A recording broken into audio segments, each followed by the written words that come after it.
विद्यार्थी मित्रों नमस्ते। अमे आप सर्वे मित्रों अमारी चेनल एटले के स्टडी लेन चेनल तरफथी आप सर्वे मित्रों भावभीનું स्वागत करे छे। मित्रों आपणे अगाऊ paper number 2 English paper number 2 નું सोल्यूशन लाव्या हता। ते दिशामां आज आगळ वधीए तो पेपर नंबर 3 નું सोल्यूशन अमे करवा जई रह्या छीए। अहीं मित्रों फक्त सेक्शन सी નું ज पेपर सोल्यूशन आपणे आज करीशुं, ते पछी आगळना सेक्शन विषे सोल्यूशन लावशुं।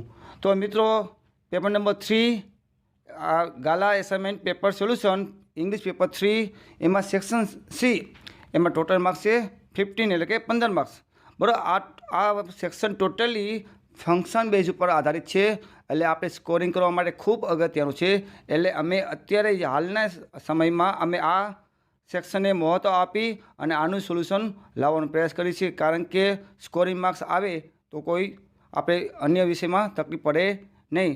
तो हवे आपणे वधारे वातो नहीं करता, आपणे डायरेक्ट सेक्शन सी में 33, 34 और 35 प्रश्नों सोल्यूशन लावी जोईए। सूचना शू कहे छे? पहला मैच ध सेंटेन्सीस विथ ध फंक्शन बराबर से।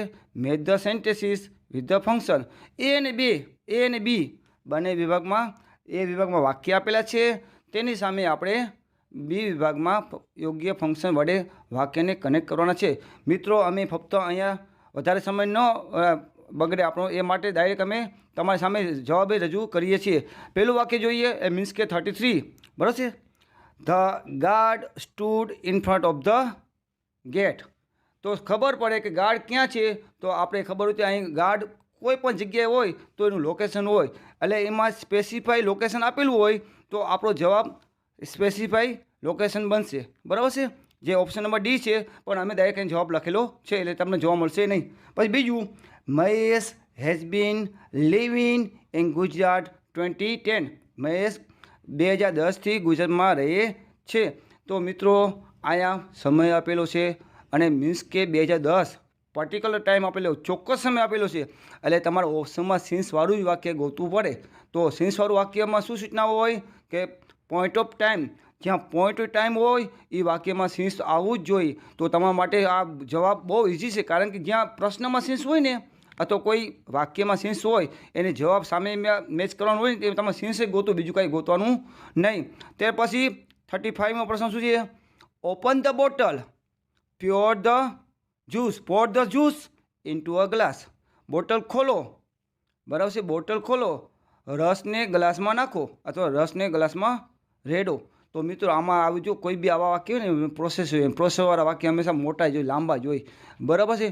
तो आमा डिस्क्राइबिंग प्रोसेस एवं वाक्य में जवाब आवशे बराबर। आनी साथ 35 में शुं आवे? ओपन ध बोटल प्योर ध ज्यूस इनटू ग्लास। એટલે ડિસ્ક્રાઇબિંગ પ્રોસેસ હોય, પ્રોસેસવાળું વાક્ય તમારે ગોતવાનું હોય ને જ્યારે પરીક્ષામાં ત્યારે હંમેશા લાંબુ જ વાક્ય હોય, એટલે એ સિદ્ધાંત યાદ રાખવાનું।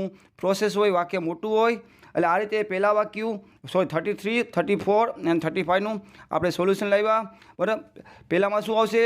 The guard stood in front of the gate location. ત્યાર પછી Mahesh has been living in Gujarat 2010 એટલે સમય પોઈન્ટ ઓફ ટાઈમ બરાબર છે, બી જવાબ। પછી બી હવે બી જ આવશે। પછી ત્યાર પછી 35મું વાક્ય શું છે? Open the bottle pure the juice into glass બરાબર છે। તો આમાં પ્રોસેસ છે એટલે ડિસ્ક્રાઇબિંગ પ્રોસેસો। આ રીતે આપણે એ અને બી બંને વિભાગમાં વાક્યોને આપણે ફંક્શન વડે જોડવામાં આવ્યા છે। હવે મિત્રો આપણે આગળના પ્રશ્નનું સોલ્યુશન લાવીએ, એટલે કે પ્રશ્ન નંબર 36, 37 એન્ડ 38 જોઈએ। સૌથી પહેલાં સૂચના શું કહે છે?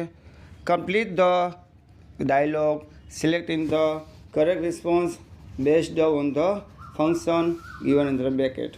બ્રેકેટમાં જે કંઈ ફંક્શન આપેલા છે એને ધ્યાનમાં રાખીને આ ડાયલોગ પરિપૂર્ણ કરવાનો છે। મિત્રો ડાયલોગ એટલે કોઈ પણ બે વ્યક્તિ વાત કરતા હોય બરાબર છે, એમાં પ્રશ્ન અને જવાબ હોય મોસ્ટલી બરાબર। તો આ પ્રશ્ન એ પ્રકારનું છે અને ફંક્શન આપેલું છે, ફંક્શનમાં જે સૂચના આપેલી છે એને ધ્યાનમાં રાખીને આપણે ડાયલોગ પરિપૂર્ણ કરવાનો છે।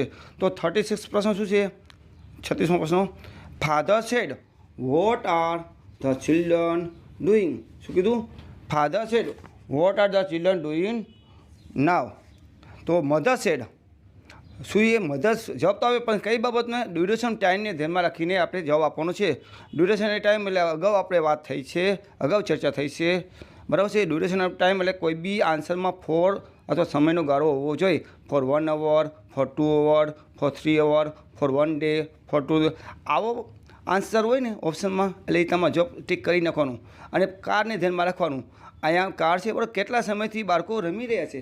તો હવે ઓપ્શન નંબર એ છે ને એ આપણો જવાબ પરફેક્ટ બેસે છે. જોઈ લો, જે મધર સેડ, બરાબર છે. હવે જવાબ આપશે they have been playing chess for an hour now. They have been playing chess for an hour એટલે કે 36 પ્રશ્નનો જવાબ શું છે? Option number A. ત્યાર પછી 37 customer said inquiry as a nature. શું છે? Inquiry as nature. કસ્ટમર કંઈ પ્રશ્ન પૂછશો, પણ પ્રશ્ન કયો પૂછ્યો એ આપણે ખબર નથી, પણ જવાબને આધારે પ્રશ્ન બનાવવો પડશે, બરાબર. કસ્ટમર કોને પ્રશ્ન પૂછે? દુકાનદારની પ્રશ્ન પૂછે ને. તો shopkeeper said, shopkeeper said yes I have a good collection for kids. શું કીધું? I have a good collection for kids. આમાં બાળકો પાસે સારી બધી વસ્તુઓ છે, સારી બધી સ્ટેશનરી છે, એવો પ્રશ્ન હોવો જોઈએ ને, એને લગતો પ્રશ્ન હોવો જોઈએ ને. તો ઓપ્શન બી છે એ આપણે જવાબ માટે પ્રશ્ન ફિટ બેસે છે, બરાબર છે. કયો પ્રશ્ન પૂછ્યો છે કસ્ટમરે? તો ઓપ્શન બી છે ને. Do you have any story books four children? Do you have any story book for the children? બરાબર છે. આ પ્રશ્નો આપણે જવાબની દ્રષ્ટિએ પરફેક્ટ છે, એટલે કે ઓપ્શન નંબર બી 36 સામે ઓપ્શન નંબર બી. ત્યાર પછી લાસ્ટ એટલે 38, બરાબર, આ વિભાગનું. Pooja said, Pooja said what is that? શું કરવાનું છે? ડિસ્ક્રાઇબિંગ પ્લેસ, કોઈ બી જગ્યાનું વર્ણન કરવાનું છે. 4 ઓપ્શનમાંથી જે જવાબ વર્ણનને લગતો હોય એ આપણો જવાબ બને હંમેશા, બરાબર છે. એટલે option number Puja said what is that? તો ઓપ્શન નંબર ડી છે મિત્રો. જો that is Raigad, that is Raigad the strongest fort which was built by Shivaji. Option number D પ્રશ્નને અનુરૂપ જવાબ છે that is Raigad the strongest fort which was built by Shivaji, બરાબર છે. જે રાયગઢ છે શિવાજી બનાવેલો આ રાયગઢ છે, નિર્માણ કરેલું છે, એ સૌથી મજબૂત કિલ્લો છે એવું કહેવા માગે છે.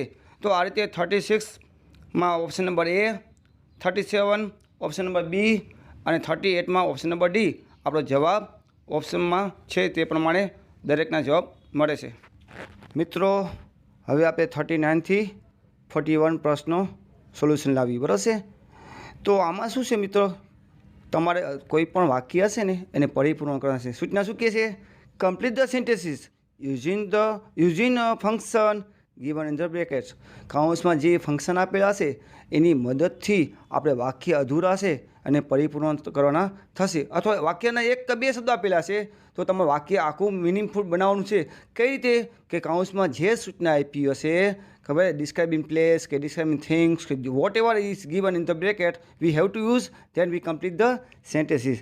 તો પહેલું વાક્ય આપણે કોને બનાવવાનું છે? જોઈએ અવર ક્લાસ, બસ એટલું જ આપ્યું છે ને, ડેશ ડેશ ડેશ. હવે આ તમે કોઈ પણ વાક્ય તમે બનાવી શકો, અવર ક્લાસ વિશે તમે બનાવી શકો, પણ શું ધ્યાનમાં રાખવાનું? સ્પેસિફાઈંગ ટાઈમ, બસ સમયને ધ્યાનમાં રાખી સમય આવવો જોઈએ, બસ એ પણ તમે ગમે તે તમારું વાક્ય બનાવો, બરાબર. બીજા કોઈ સોલ્યુશન હોય તો એ પણ એનો યુઝ કરીને તમે વાક્ય પેપરમાં લખીશો. અમે કઈ રીતે બનાવ્યું છે જોઈએ. Our class will start from next week. હવે તમને કોઈ આવી રીતે વાક્ય બનતું હોય તો તમે બને our class will arrange the party on 25th July, 25th December, whatever you want to do, you can make easily any sentence. તો ત્યાર પછીનું વાક્ય શું છે? આપણે 41નું જોઈએ, સોરી 40મું વાક્ય, 39 પછી 40 આવે, સોરી. 40મું વાક્ય શું છે? Kiran dash dash dash describing action. Kiran એક જ શબ્દ વાક્યનો કરતા આપી દીધું. હવે શું કરવાનું આપણે? Describing action. કિરણ દરરોજ જે કામ કરતી હોય એના વિશે તમારે વાક્ય લખવાનું છે, બરાબર છે. કિરણ નેચર પ્રમાણે કિરણની જે કંઈ હોય હેબિટ હોય એના વાક્ય ધ્યાનમાં રાખી, એ બાબતને ધ્યાનમાં રાખી અને ડિસ્ક્રાઇબિંગ એક્શન ધ્યાનમાં રાખીને વાક્ય પરિપૂર્ણ કરવાનું થશે. તો કિરણ ઓલવેઝ હેલ્પ્સ હર ક્લાસમેટ. કિરણ ઓલવેઝ હેલ્પ્સ હર ક્લાસમેટ્સ, બરાબર છે. કિરણ હંમેશા તેના સાથી મિત્રોને ક્લાસમાં અભ્યાસમાં કોઈ નબળા હોય તો તેવા બાળકોને કિરણ હંમેશા મદદ કરે છે, કારણ કે ડિસ્ક્રાઇબ એક્શન તમારે રોજિંદી ક્રિયા વ્યક્ત કરવાની હોય, બરાબર છે. પછી 41 શું કે the bag dash dash dash ખાલી એક જ શબ્દ મૂક્યો બેગ, તો બેગ વિશે તમારે કહેવાનું થતું હોય ડિસ્ક્રાઇબિંગ થિંગ, બરાબર. બેગ એ વસ્તુ છે ને, કોઈ સજીવ પદાર્થ તો નથી, નિર્જીવ હોય એટલે વસ્તુમાં જ આવે. તો ડિસ્ક્રાઇબિંગ થિંગ, તમે આ બેગ વિશે કાંઈ પણ વાક્ય લખી શકતા હો તો તમારે જાતે લખવાનું. અમારું સોલ્યુશન શું છે? અમારું solution that is the bag that is on the table is my teacher bag. That is bag, the bag that is on the table is my teacher bag. તો આ રીતે અમે સોલ્યુશન લાવ્યા. તમે તમારી રીતે પણ સોલ્યુશન આ રીતે કરી શકો. હવે આપણે 42 પ્રશ્નો. આમાં ફકરો છે મિત્રો. આમાં ફકરામાં ખાલી જગ્યા પૂરવાની છે, જે તમે ઓલરેડી બ્રેકેટમાં આપેલી છે. સૂચના જોશો એટલે તમને ખબર પડી જશે.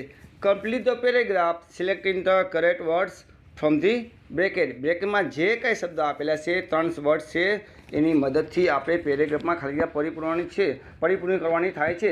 3 શબ્દ કયા છે? એ તો રિયલાઇઝ, બરાબર છે, ત્યાર પછી ક્રાફ્ટ, CRAFT, અને થર્ડ છે ડેસ્ટિની. આ 3 શબ્દો છે અને પેરેગ્રાફમાં 3 ખાલી ગયા છે, એટલે 2 આવડી જાય, ત્રીજો ઓટોમેટિક આવડી જાય, બરાબર છે. કારણ કે 3 ખાલી ગયા હોય, 2 સાચી હોય, ત્યાર પછી આ ત્રીજી ઓટોમેટિક તમને આવડી જાય. શું paragraph? The use should blank there on dash. પછી શું કહીએ?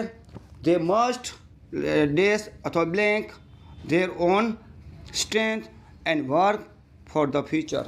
ફરી વાર ફકરો જોઈએ. The use should blank there on blank they must blank their strength and work for the future. બરાબર છે. આ પેરેગ્રાફ હતો. યુવાને શું કરવું જોઈએ? બરાબર, તેની શક્તિને શક્તિ છે એને વાકેફ થાય. આપણે બધાને ખબર તો આપણી પાસે શું છે શું નથી, તો એને લગતું હોઈએ તો પેરેગ્રાફમાં શું કહીએ? Youth should blank there on. બરાબર છે. આ પહેલી લાઈન છે, બરાબર, ફકરામાં યુઝ શુડ ધેર ઓન. આમાં પહેલીમાં શું આવશે? Use should. બરાબર. શું યુવાને શું કરવું જોઈએ? પોતાની જાત મેળાય આપમેળે તમે શું કરવું જોઈએ? Youth should craft their on.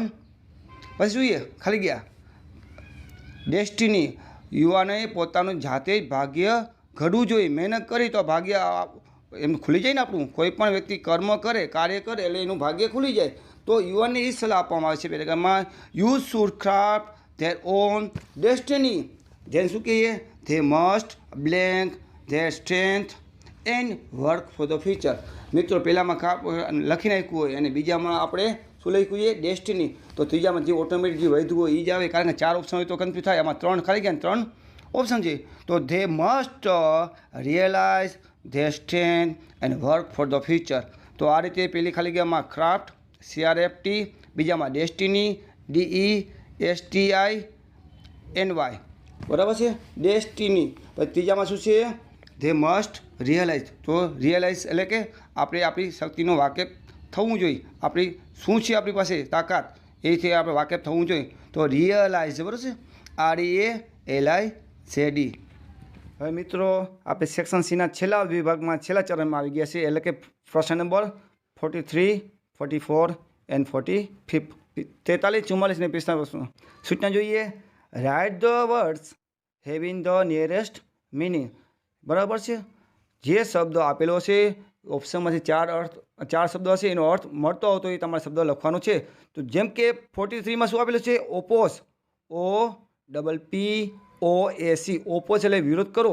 હવે ABCDમાંથી કયો શબ્દ છે જે ઓપોઝ સાથે મેચ થશે, અર્થની દ્રષ્ટિએ મેચ કરવાનો છે? એમાં શું આપ્યું છે? બિફોર. બીમાં શું આપ્યો છે? બી અગેન્સ્ટ. સીમાં શું આપ્યો છે? બી ટુવર્ડ્સ. અને ડીમાં પણ બિફોર.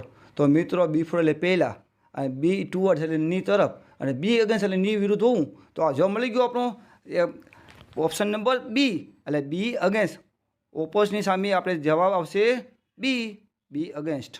પછી 44 શું કહે છે? સરેન્ડર. સરેન્ડર એટલે તાબે થવું, શરણાગતિ સ્વીકારવી. હવે 4 શબ્દોમાંથી આપણે કયો શબ્દ જોઈએ? Option A give in, option 2 take in, option C give to, અને option D take to. Give to, take to આ તો આવે જ નહીં. હવે ઓપ્શન એ ને બીમાં જવાનું જોઈએ, ગીવ ઇન અને ટેક ઇન. ગીવ ઇન એટલે હંમેશા મિત્રો કોઈની શરણાગતિ સ્વીકાર લેવી, એટલે આપણે 44 સામે આવશે ઓપ્શન નંબર એ. પછી લાસ્ટ 45માં રિએક્ટ એટલે વિરોધ કરવો અથવા પ્રતિભાવ જવાબ આપો. તો એમાં ઓપ્શન શું છે જોઈએ 4 ઓપ્શન. પહેલું રિકલેક્ટ, બી રિમેમ્બર, સી રિસ્પોન્સ અને ડી રિકોલ. તો ચારેયનો અર્થ જોઈએ ને તો આપણે ખબર પડી જાય. પણ અર્થ ના આવતા હોય અર્થ તો જોવા જ પડશે, કારણ કે આમાંથી એનું મહત્વ રિકલેક્ટ એટલે ભેગું કરવું, પછી રિમેમ્બર એટલે યાદ કરવું, રિસ્પોન્સ એટલે જવાબ આપો મિત્રો, રિસ્પોન્સ એટલે જવાબ આપો, અને ડી રિકોલ એટલે કોઈને યાદ કરવું. તો આપણો જવાબ બનશે સી રિસ્પોન્સ. જવાબ આપો, રિએક્ટ એટલે જવાબ આપો તો પ્રતિભાવ આપો, અને એમાં ઓપ્શન સીમાં એ જ શબ્દ છે જે રિસ્પોન્સ, જેને અર્થની દ્રષ્ટિએ મેચ થાય છે. એટલે 45માં ઓપ્શન માટે આપણે સી તરફ જશું. 45 પ્રશ્ન માટે આપણે ઓપ્શન નંબર સીમાં જશું, કારણ કે જે આપેલા શબ્દો અને ઓપ્શનમાં આપેલા શબ્દો બંને અર્થની દ્રષ્ટિએ મેચ થાય છે. તો આ રીતે મિત્રો 43, 44 અને 45 પ્રશ્નોનું સોલ્યુશન કર્યું. 43માં બી અગેન્સ્ટ, 44માં અને 45 રિસ્પોન્સ, અને 44માં શું છે જવાબ એ ગીવ ઇન, સરેન્ડર એટલે ગીવ ઇન. બરાબર. તો આ રીતે આપણે 43, 44 અને 45 પ્રશ્નોનું સોલ્યુશન કર્યું.